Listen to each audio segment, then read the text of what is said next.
Hello guys, welcome to my YouTube channel. আজকের ভিডিওতে আমরা জানাবো বিদ্যুতের বিল নিয়ে রাজ্যবাসীর আশা পূরণের আশ্বাস পাওয়া গেলেও শেষ পর্যন্ত তা হচ্ছে না। আগের নিয়মেই আসবে বিদ্যুৎ বিল, খোদ জানিয়ে দিলেন বিদ্যুৎ মন্ত্রী অরূপ বিশ্বাস। চলুন বন্ধুরা, আজকের ভিডিওতে আপনাদেরকে সমস্ত কিছু জানাবো। কারেন্ট বিল দেওয়া নিয়ে গ্রাহকদের কথা রাখা হলো না, আগের নিয়মই থাকবে। বিদ্যুৎ বিল নিয়ে রাজ্যবাসীর আশা পূরণের আশ্বাস পাওয়া গেলেও শেষ পর্যন্ত তা হচ্ছে না। আগের নিয়মে আসবে বিদ্যুৎ বিল, জানিয়ে দিলেন খোদ বিদ্যুৎ মন্ত্রী অরূপ বিশ্বাস। ফলে রাজ্যে কয়েক কোটি বিদ্যুৎ গ্রাহক চূড়ান্ত হতাশ। প্রতিটা বিলে অতিরিক্ত অর্থ গোনার সংখ্যা রীতিমতো আতঙ্কিতই তারা। পশ্চিমবঙ্গে সাধারণত দুটি সংস্থা বিদ্যুৎ পরিষেবা দিয়ে থাকে। এক্ষেত্রে একটা জিনিস মাথায় রাখতে হবে, বিদ্যুৎ উৎপাদন করে অনেক সংস্থা, কিন্তু সরবরাহ করার কাজটি মূলত একটি বেসরকারি ও একটি সরকারি সংস্থাই করে থাকে। কলকাতায় তা সংলগ্ন জেলাগুলোর শহরগুলিতে বিদ্যুৎ পরিষেবা দেয় বেসরকারি এসিসি। ক্ষেত্রে বিদ্যুৎ উৎপাদনের কাজটিও ওই বেসরকারি সংস্থাটি করে। আর বাকি রাজ্যে ডিবিসি, এনসিপিসি, রাজ্যে সরকার এমনকি সিএসসি বিদ্যুৎ উৎপাদনের কাজ করলেও তা সরবরাহ করার দায়িত্ব থাকে পশ্চিমবঙ্গ বিদ্যুৎ সরবরাহ নিয়োগ।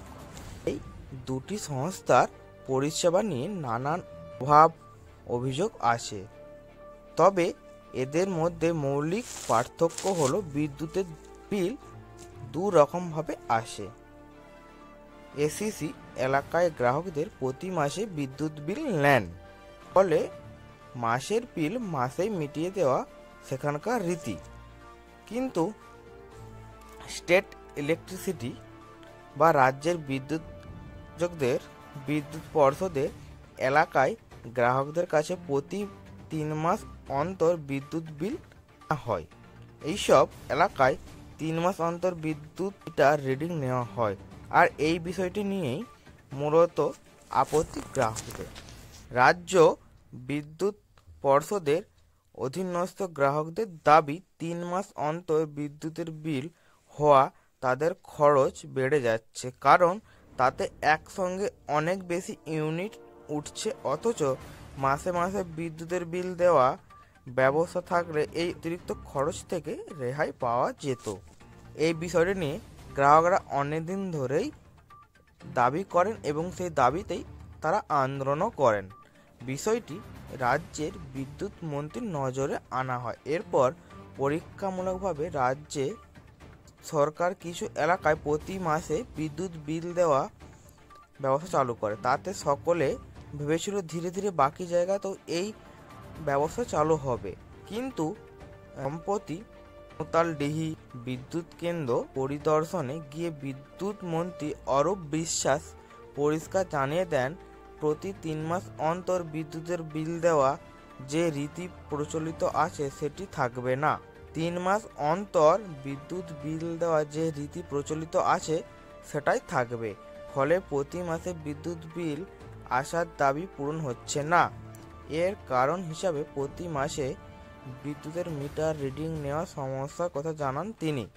এ প্রসঙ্গে তিনি বলেন, রাজ্যে বেশিরভাগ মানুষ চান 3 মাস অন্তর বিল দিতে।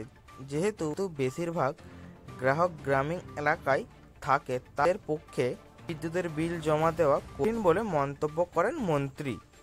গ্রাহকদের একটা বড় অংশ মন্ত্রীর এই দাবিতে রাজি নন। কিসের ভিত্তিতে মন্ত্রী বা সরকার এমন মন্তব্য করো, সেই বিষয় নিয়েও প্রশ্ন উঠেছে। তবে সব মিলিয়ে একটা বিষয় পরিষ্কার, প্রতি খরচ বাঁচাতে প্রতি মাসে বিদ্যুতের বিল দেওয়া যে দাবি তোলা হয়েছিল তা পূরণ হওয়ার সম্ভাবনা অত্যন্ত কম। তো বন্ধুরা, এই ছিল আজকে আমার ভিডিও। আমার ভিডিও যদি ভালো লেগে থাকে তাহলে আমার চ্যানেলটিকে অবশ্যই সাবস্ক্রাইব করে দেবেন।